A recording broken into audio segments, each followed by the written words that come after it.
2024 December വരെയുള്ള കണക്കുകൾ പ്രകാരം യു കെയിലെത്തിയ സ്റ്റുഡൻസിൻ്റെ എണ്ണം എന്ന് പറഞ്ഞു കഴിഞ്ഞാൽ 3,93,125 അതായത് 2024 ഒരു വർഷത്തെ കണക്കാണ് ഈ പറയുന്നത്. 2023 പറഞ്ഞു കഴിഞ്ഞാൽ ഏകദേശം ഒരു 3,79,000 സ്റ്റുഡൻസ് വിവിധ രാജ്യങ്ങളിൽ നിന്ന് യു കെയിൽ പഠിക്കാനായിട്ട് എത്തി. അത് നമ്മുടെ ഇന്ത്യയിൽ നിന്നോ അല്ലെങ്കിൽ കേരളത്തിൽ നിന്നോ മാത്രമല്ല, നമ്മൾ നോക്കുമ്പോൾ ഓൾ വേൾഡിൽ നിന്ന് യു കെയിലേക്ക് പഠിക്കാനായിട്ട് വന്ന് എത്തിയ സ്റ്റുഡൻസിൻ്റെ ടോട്ടൽ എണ്ണമാണ് നമ്മൾ ഈ പറയുന്നത്. എന്നാൽ 2025 ആയപ്പോഴേക്കും നമുക്കറിയാം യു കെയിലേക്ക് വരുന്ന സ്റ്റുഡൻസിൻ്റെ എണ്ണത്തിൽ വലിയ രീതിയിൽ കുറവ് ഉണ്ടായിട്ടുണ്ട്. ഇപ്പോഴേ ഇങ്ങനെ ഒരു കുറവ് ഉണ്ടായതിൻ്റെ ഏറ്റവും പ്രധാനപ്പെട്ട രണ്ട് കാര്യങ്ങളെന്ന് പറഞ്ഞു കഴിഞ്ഞാൽ, യു കെയിലേക്ക് ഒരു സ്റ്റുഡൻറ്റ് പഠിക്കാൻ വരുന്നത് എന്ന് പറഞ്ഞു കഴിഞ്ഞാൽ ഇവിടെ വന്നതിന് ശേഷം പഠിച്ച് അവർക്ക് 2 വർഷത്തെ സ്റ്റേ ബാക്ക് ലഭിക്കും. മാത്രമല്ല ഇവിടേക്ക് വരുന്ന സ്റ്റുഡൻസിന് അവർ പോസ്റ്റ് ഗ്രാജുവേഷനൊക്കെ ചെയ്യുന്ന ആൾക്കാർക്കെന്ന് പറഞ്ഞു കഴിഞ്ഞാൽ അവർക്ക് അവരുടെ ഡിപ്പെൻഡൻറ്റ് വിസയിലൊക്കെ ആൾക്കാരെ അവരുടെ ഫാമിലി ഇവിടെ കൊണ്ടുവരാമായിരുന്നു.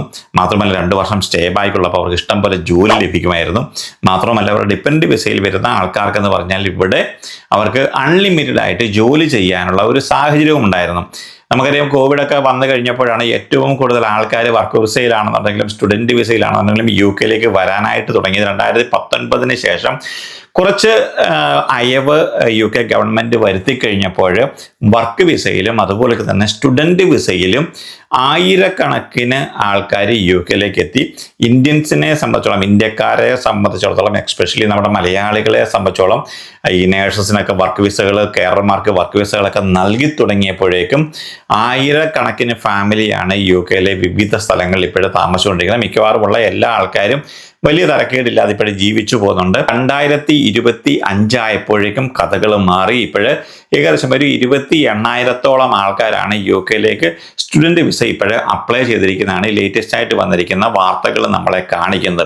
അതിൻ്റെ പ്രധാനപ്പെട്ട കാര്യം എന്ന് പറഞ്ഞാൽ ഡിപ്പെൻഡൻറ്റ് വിസ അവർ നിർത്തലാക്കി. മാത്രമല്ല ആദ്യ സമയങ്ങളിലൊക്കെ പഠിക്കാൻ വന്ന സ്റ്റുഡൻസ് അവരുടെ സ്റ്റേ ബാക്കിൽ കൂടി, അവരുടെ പോസ്റ്റ് ഗ്രാജുവേറ്റ് വിസയിൽ കൂടിയൊക്കെ കടന്നു പോയിക്കൊണ്ടിരിക്കുന്ന ആൾക്കാരുടെ ജോലിക്ക് വേണ്ടി ഇറങ്ങി തിരിച്ചു കഴിഞ്ഞപ്പോൾ അവർക്ക് ജോലി കിട്ടാനുള്ള സാധ്യതകൾ വലിയ രീതിയിൽ മങ്ങിപ്പോയി. അതായത് ഇവിടെ വന്ന് പോസ്റ്റ് ഗ്രാജുവേഷനൊക്കെ ചെയ്ത് നല്ല രീതിയിലൊക്കെ ഇംഗ്ലീഷ് സംസാരിക്കാൻ അറിയാവുന്നവർ നല്ല നല്ല കോഴ്സുകൾ എടുത്ത് നല്ല യൂണിവേഴ്സിറ്റികളിൽ പഠിച്ചിറങ്ങിയിട്ട് പോലും അവർക്കൊരു ജോലി കണ്ടുപിടിക്കാനായിട്ട് സാധിക്കുന്നില്ല. നമുക്കറിയാം ഇപ്പോഴ് മലയാളികളായിട്ടുള്ള അല്ലെങ്കിൽ ഇന്ത്യക്കാരായിട്ടുള്ള ധാരാളം സ്റ്റുഡൻസ് ആണ് ഇവിടെ ഓരോ ദിവസവും ഒരു നേരത്തെയെങ്കിലും ആഹാരം കഴിക്കാനായിട്ടൊരു ജോലി കണ്ടുപിടിക്കാനായിട്ട് ബുദ്ധിമുട്ടുന്നു. ചില സ്റ്റുഡൻസിനെയൊക്കെ നമ്മൾ കണ്ടു കഴിഞ്ഞാൽ വലിയ കഷ്ടത തോന്നും. കാരണം അവർക്ക് പാർട്ട് ടൈം ജോലി പോലും ഇപ്പോഴവർക്ക് ലഭിക്കുന്നില്ല. അവരെന്ന് പറഞ്ഞു കഴിഞ്ഞാൽ അവരുടെ സ്റ്റേ ബാക്കൊക്കെ തീരാൻ പോകുന്ന 2, 3, 4 മാസങ്ങൾ മാത്രമുള്ള കുറേ സ്റ്റുഡൻസിനെ നമ്മൾ ഇടയ്ക്കുണ്ട്. അവരുടെ ജീവിതം എന്ന് പറഞ്ഞാൽ വലിയ പരിതാപകരമാണ്. കാരണം അവർക്ക് ഭക്ഷണം വാങ്ങാൻ പോലും ഇപ്പോഴവർക്ക് നാട്ടിൽ നിന്ന് പൈസ വരുത്തുക എന്ന് പറഞ്ഞാൽ വലിയ ബുദ്ധിമുട്ടാണ്. കാരണം അവർ മാക്സിമം അവർ നാട്ടിൽ നിന്ന് കൊണ്ടുവന്നു.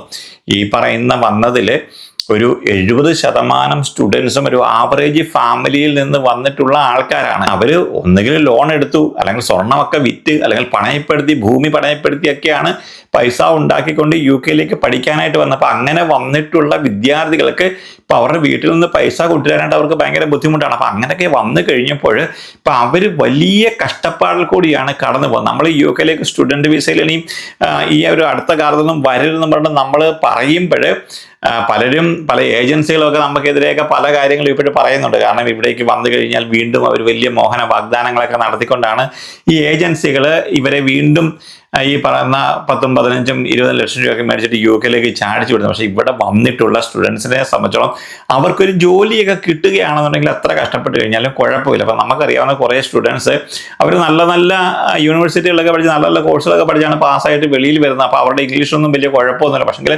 അവർക്കിപ്പോൾ വന്നപ്പോഴൊരു ജോലി കണ്ടുപിടിക്കാനായിട്ട് അവർ പല ഇൻ്റർവ്യൂകളും കൊടുത്തിട്ട് അവരുടെ പ്രതീക്ഷകൾ മുഴുവനും മങ്ങിയിരിക്കുന്ന ഒരു സമയമാണ്. അവർക്കൊരു ജോലി നേടാനായിട്ട് അവർക്ക് സാധിക്കുന്നില്ല. അപ്പോൾ ആദ്യ സമയങ്ങളിലൊക്കെ വന്നിപ്പോൾ 2-3 വർഷത്തിനൊക്കെ മുമ്പ് വന്ന സ്റ്റുഡൻസ് എന്ന് പറഞ്ഞു കഴിഞ്ഞാൽ ചില സ്റ്റുഡൻസ് അവർ ചെയ്ത കാര്യം എന്ന് പറഞ്ഞു കഴിഞ്ഞാൽ അന്ന് ഈ ഒരു കെയർ വിസകൾ വലിയ രീതിയിൽ കൊടുത്തുകൊണ്ടിരിക്കുന്ന ഒരു സമയമായിരുന്നു.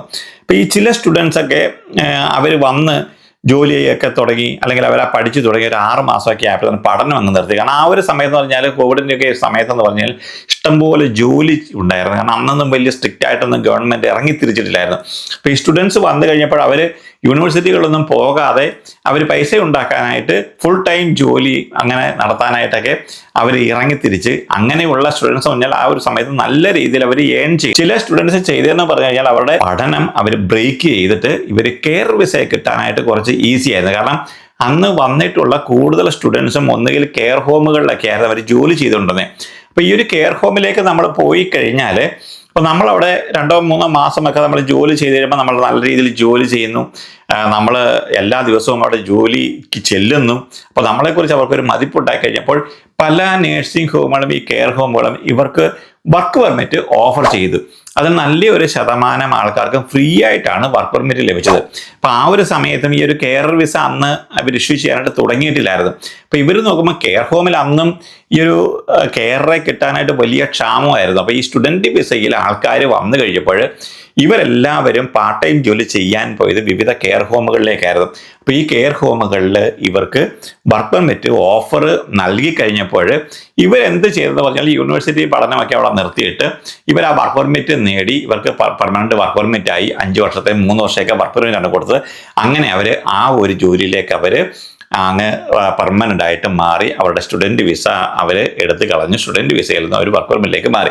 പക്ഷെ ഇപ്പോൾ വരുന്ന ഒരു വാർത്തയെന്ന് പറഞ്ഞു കഴിഞ്ഞാൽ ഈ സ്റ്റുഡൻറ്റ് വിസയിൽ വന്നിട്ട് യൂണിവേഴ്സിറ്റിയിൽ പോകാതെ ആ വിസ ക്യാൻസൽ ചെയ്തുകൊണ്ട് വർക്ക് പെർമിറ്റിലേക്ക് പോയിട്ടുള്ള ആൾക്കാരുടെയൊക്കെ വിസയൊക്കെ റിന്യൂ ചെയ്യാൻ പോകുമ്പോൾ ആ വിസ ക്യാൻസലാക്കി ഗവൺമെൻറ് കൊടുക്കുന്നു എന്നുള്ള വാർത്ത വന്നു. പക്ഷേ അതിനെക്കുറിച്ച് നമ്മളൊക്കെ അന്വേഷിച്ച് കഴിഞ്ഞപ്പോൾ അങ്ങനെ ഒരു വാർത്തയ്ക്ക് ബലമായിട്ട് യാതൊരു തെളിവുകളും ഇതുവരെ ഉണ്ടായിട്ടില്ല എന്നുള്ളതാണ് ഒരു വാസ്തവം.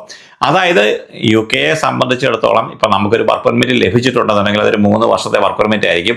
അത് നമ്മൾ റിന്യൂ ചെയ്യാനായിട്ട് പോകുമ്പോൾ ഇപ്പോഴും എല്ലാവർക്കും റിന്യൂ ചെയ്ത് കിട്ടുന്നുണ്ട്. കാരണം യാതൊരു കാരണങ്ങളും പറഞ്ഞിട്ട് അവരുടെ വിസ അല്ലെങ്കിൽ നമ്മൾ എന്തെങ്കിലും ഇല്ലീഗലായിട്ട് ഇവിടെ ചെയ്യണം അല്ലെങ്കിൽ നമ്മളെന്തെങ്കിലും ക്രിമിനൽ കുറ്റങ്ങളൊക്കെ ചെയ്തെങ്കിൽ മാത്രമേ നമ്മളുടെ വിസ റിജക്റ്റ് ആയി പോകത്തുള്ളൂ. ഏറ്റവും പ്രധാനപ്പെട്ട കാര്യം എന്ന് പറഞ്ഞു കഴിഞ്ഞാൽ UK-യിലെത്തിയ ധാരാളം നേഴ്സിംഗ് സ്റ്റുഡൻസ് ഉണ്ട്. അപ്പോൾ അവരെന്ന് പറഞ്ഞു കഴിഞ്ഞാൽ ഇവിടെ വന്നിട്ട് യൂണിവേഴ്സിറ്റികളിലൊക്കെ പോകാതെ അവരും എന്ത് ചെയ്തെന്ന് പറഞ്ഞു കഴിഞ്ഞാൽ ഇതേപോലുള്ള കെയർ ഹോമുകളിലൊക്കെ ജോലിക്ക് പോയിട്ട് അവർക്കും വർക്ക് പെർമിറ്റ് ലഭിച്ചു കഴിഞ്ഞപ്പോൾ അവർ നേഴ്സിംഗ് പഠനമൊക്കെ അവിടെ ഉപേക്ഷിച്ച് അവർ ഈ കെയറായിട്ട് അവർ മാറിയിട്ടുള്ള ആൾക്കാരുണ്ട്. പക്ഷേ അവർ കാണിച്ചതെന്ന് വെച്ചാൽ ഏറ്റവും വലിയ ബുദ്ധി മോശമാണ്. കാരണം ഇവരൊരു 3 വർഷം നേഴ്സിംഗ് പഠിച്ചു പാസ്സായിരുന്നെങ്കിൽ ഇവർക്ക് എവിടെയെങ്കിലുമൊക്കെ NHS ഹോസ്പിറ്റലുകളിലോ അല്ലെങ്കിൽ നേഴ്സിംഗ് ഹോമുകളിലോ ഒക്കെ ബാൻഡ് 5 നേഴ്സായിട്ട് കയറി കഴിഞ്ഞാൽ ഇവർക്ക് നല്ലൊരു ഫ്യൂച്ചർ ഉണ്ടായിരുന്നു. പക്ഷേ അങ്ങനെ ബുദ്ധിമോശം കാണിച്ച ധാരാളം നേഴ്സിംഗ് സ്റ്റുഡൻസും ഉണ്ട്. അപ്പോൾ അവർ ചില ആൾക്കാർ ഇപ്പോൾ പറയുന്നത് വെച്ചാൽ അവരുടെ വർക്ക് പെർമിറ്റ് അവർ റിന്യൂ ചെയ്യാനായിട്ട് പോയപ്പം അത് ക്യാൻസൽ ആകുന്നുള്ള കാര്യം. പക്ഷേ ആ ഒരു ക്യാൻസൽ ആയത് ഈ ഒരു കാരണം കൊണ്ടാകാനുള്ള സാധ്യതകൾ വളരെയധികം കുറവാണ്. അതായത് ഗവൺമെൻറ് ഇപ്പോൾ എല്ലാവരുടെയും ഓരോരുത്തരുടെയും വർക്ക് പെർമിറ്റ് നോക്കുകയാണ്. നീ സ്റ്റുഡൻറ്റ് വിസയിലാണോ വന്നേ, നീ സ്റ്റുഡൻറ്റ് വിസയിൽ വന്നിട്ട് നീ കെയർ ഹോമിൽ നിനക്ക് വിസ കിട്ടിയപ്പോൾ നിങ്ങൾ അവിടേക്ക് മാറിയതാണോ, അങ്ങനെ ഉണ്ടെങ്കിൽ നിങ്ങളുടെ വിസ ക്യാൻസൽ ചെയ്തേക്കാം. ഇങ്ങനെയുള്ളൊരു പ്ലാനൊന്നും UK ഗവൺമെൻറ് ഇതുവരെ കൊണ്ടുവന്നതായിട്ട് നമുക്ക് അറിവില്ല. ഇനി ആരുടെയെങ്കിലും വർക്ക് പെർമിറ്റ് ആ ഒരു കാരണത്താൽ റിന്യൂ ചെയ്യാതെ റിജക്റ്റ് ആക്കിയിട്ടുണ്ട് എന്നുണ്ടെങ്കിൽ ഒന്നുകിൽ അവരെന്തെങ്കിലും കുറ്റങ്ങളിലൊക്കെ ഏർപ്പെട്ടുണ്ടായിരിക്കാം, അല്ലെങ്കിൽ എന്തെങ്കിലും ഇല്ലീഗലായിട്ട് നമ്മളെന്തെങ്കിലും ചെയ്തിട്ടുണ്ടായിരിക്കാം. ആ ഒരു കാരണം കൊണ്ടായിരിക്കാം ചിലപ്പോൾ അവരുടെ വർക്ക് പെർമിറ്റ് റിന്യൂ ചെയ്യാതെ പോയത്. സ്റ്റുഡൻറ്റ് വിസയിൽ വന്നിട്ട് അന്ന് വന്നിട്ടുള്ള ആൾക്കാർ ആ ഒരു സ്റ്റുഡൻറ്റ് വിസ സ്റ്റോപ്പ് ചെയ്ത് ക്യാൻസൽ ചെയ്തിട്ട് ഗവൺമെൻറ് തന്നെയാണല്ലോ ഇവർക്ക് വർക്ക് പെർമിറ്റ് ഇഷ്യൂ ചെയ്ത്. ആ ഒരു സമയത്ത് വേണമെങ്കിൽ ഗവൺമെൻറ്റിന് ഇവരെ നോക്കിക്കഴിഞ്ഞാൽ ഇവർ സ്റ്റുഡൻറ്റ് വിസയിൽ നിൽക്കുന്ന ഒരാളാണെന്ന് അവർക്ക് അറിയില്ലേ. അവർ സ്റ്റുഡൻറ്റ് വിസ ക്യാൻസൽ ആയിക്കൊണ്ടാണ് അവർ വർക്ക് പെർമിറ്റിലേക്ക് മാറുന്നത് അവർക്ക് അറിയില്ല. അപ്പോൾ ഗവൺമെൻറ്റിനല്ലേ ഇത് കൊടുത്തത്. അപ്പോൾ ആ ഒരു കാരണം പറഞ്ഞുകൊണ്ട് എന്തായാലും സ്റ്റുഡൻറ്റ് വിസക്കാരുടെ അല്ലെങ്കിൽ വന്നിട്ടുള്ള ആൾക്കാർ വർക്ക് പെർമിറ്റിലേക്ക് കെയർ ഹോമുകളിൽ മാറി കെയർ വിസയിലേക്ക് മാറിയ ആൾക്കാരുടെ വിസ ക്യാൻസൽ ആകാനുള്ള സാധ്യതകൾ വളരെയധികം കുറവാണ്. മിക്കവാറുമുള്ള ഇങ്ങനെ വന്നിട്ടുള്ള ആൾക്കാർക്കെല്ലാം നല്ല നല്ല കെയർ ഹോമുകൾ ഫ്രീ ആയിട്ട് കിട്ടിയെന്ന് പറഞ്ഞു കഴിഞ്ഞാൽ അവർക്ക് 5 വർഷത്തെ വർക്ക് പെർമിറ്റൊക്കെയാണ് ലഭിച്ചിരിക്കുന്നത്. ഒരു പക്ഷേ അന്ന് നമ്മളെല്ലാവരും കുറ്റം പറഞ്ഞിട്ടുണ്ടായിരുന്നു സ്റ്റുഡൻസിനെ. കാരണം നിങ്ങൾ നല്ല നല്ല കോഴ്സുകൾ പഠിക്കാൻ വന്നതല്ലേ, അപ്പോൾ നിങ്ങൾ ആ കോഴ്സ് പഠിച്ചു കഴിഞ്ഞാൽ നിങ്ങൾക്ക് നല്ലൊരു ജോലി കിട്ടത്തില്ല, നിങ്ങൾ എന്തിനാണ് കെയർ വിസയിലേക്ക് മാറുന്നതെന്നൊക്കെ നമ്മൾ ചോദിച്ച ധാരാളം കുട്ടികളെ നമുക്കറിയാം. അപ്പോൾ അവരൊക്കെ ഇപ്പം പറയുന്നത് എൻ്റെ ചേട്ടാ അന്ന് അങ്ങനെ മാറിയത് കൊണ്ട് നമുക്കൊരു വർക്ക് പെർമിറ്റെങ്കിലും കിട്ടി, അല്ലെന്നുണ്ടെങ്കിൽ ഈ ഒരു 2 വർഷത്തെ സ്റ്റേ ബാക്ക് കഴിഞ്ഞ് പൂട്ടിക്കെട്ടി നമ്മൾ നാട്ടിലേക്ക് പോകേണ്ടി വന്നതിന് നമ്മളുടെ ഫ്രണ്ട്സ് എല്ലാം നന്നായിട്ട് ഇപ്പോൾ ചെയ്യുന്ന ആ ഒരു കാര്യമാണ്. കാരണം അവർ പഠിച്ചിറങ്ങി, അവർ കെയർ വിസയ്ക്ക് അന്ന് ഓഫർ ചെയ്ത് കഴിച്ചപ്പോൾ അവർ വാങ്ങിയിട്ടില്ല. അവർ പഠനം പൂർത്തിയാക്കിയിട്ട് ഇപ്പോൾ 2 വർഷം അവർ സ്റ്റേ ബാക്കിൽ ജോലി ചെയ്തിട്ട് അവർ നാട്ടിലേക്ക് പോകുന്ന ഒരു സമയമാണ്. ഞങ്ങൾ ഈ ഒരു കെയർ വിസയിലേക്ക് മാറിയത് കൊണ്ട് നമ്മൾ കുറച്ചൊക്കെ സേഫാണ്. അത്യാവശ്യം നമ്മൾ പൈസയൊക്കെ ഉണ്ടാക്കുന്നു. പഠിക്കാൻ വന്ന സ്റ്റുഡൻസ് 5 വർഷം വർക്ക് പെർമിറ്റിൽ നിന്ന് കഴിഞ്ഞാൽ അവർക്ക് PR ലഭിക്കും. PR ലഭിച്ചു കഴിഞ്ഞാൽ അവർക്ക് എന്തെങ്കിലുമൊക്കെ കോഴ്സുകൾ ചെയ്ത് കഴിഞ്ഞാൽ UK നല്ലൊരു ജോലിയിലേക്ക് മാറാനായിട്ട് സാധിക്കും. അത് ഈ ഒരു 5 വർഷം കഴിയണമെന്ന് മാത്രമേ ഉള്ളൂ. അങ്ങനെ ഒരു പ്രശ്നമേ ഉള്ളൂ. ആ ഒരു പ്രശ്നം എന്ന് പറഞ്ഞാൽ വലിയൊരു വിഷയമുള്ള കാര്യമല്ല. നമ്മൾ കുറച്ച് ബ്രില്യൻ്റ് ആണ് എന്നുണ്ടെങ്കിൽ UK ചെറിയ ചെറിയ കോഴ്സുകളൊക്കെ ചെയ്ത് കഴിഞ്ഞാൽ നല്ല ജോലിയിലേക്ക് മാറാനായിട്ട് നമുക്ക് സാധിക്കും. ഇപ്പം നിങ്ങളാരും ഇങ്ങനെ ഒരു വർക്ക് പെർമിറ്റിൽ വന്നിട്ട് നിങ്ങൾ വിസ റിന്യൂ ചെയ്യാൻ പോകുന്ന ഒരാളാണെന്നുണ്ടെങ്കിൽ ആ ഒരു കാരണത്താൽ നിങ്ങളുടെ വർക്ക് പെർമിറ്റ് നഷ്ടപ്പെടും അല്ലെങ്കിൽ റിന്യൂ ചെയ്യും എന്നുള്ള കാര്യത്തിൽ യാതൊരു ബുദ്ധിമുട്ടും നിങ്ങൾക്ക് ഉണ്ടാവത്തില്ല. അങ്ങനെ ആരുടെയെങ്കിലും വർക്ക് പെർമിറ്റുകൾ ക്യാൻസൽ ആയിട്ടുണ്ടെങ്കിൽ നിങ്ങൾ തീർച്ചയായിട്ടും കമൻറ്റ് ചെയ്യുക. അപ്പം ഇങ്ങനെയൊക്കെയുള്ള അപ്ഡേറ്റുകളാണ് ഇപ്പോഴും വന്നുകൊണ്ടിരിക്കുന്നത്. നിങ്ങൾ ആരും പേടിക്കേണ്ടുന്ന കാര്യമൊന്നുമില്ല. UK ജോലി ചെയ്യുന്ന ആൾക്കാരാണെങ്കിൽ നിങ്ങൾ ധൈര്യമായിട്ട് ജോലി ചെയ്ത് നിങ്ങൾ നല്ല രീതിയിൽ ജീവിച്ചു പോവുക. നമ്മൾ മറ്റൊരു വീഡിയോ കാണാൻ നിങ്ങൾക്ക് എല്ലാവർക്കും വേണ്ടി നന്ദി, നമസ്കാരം.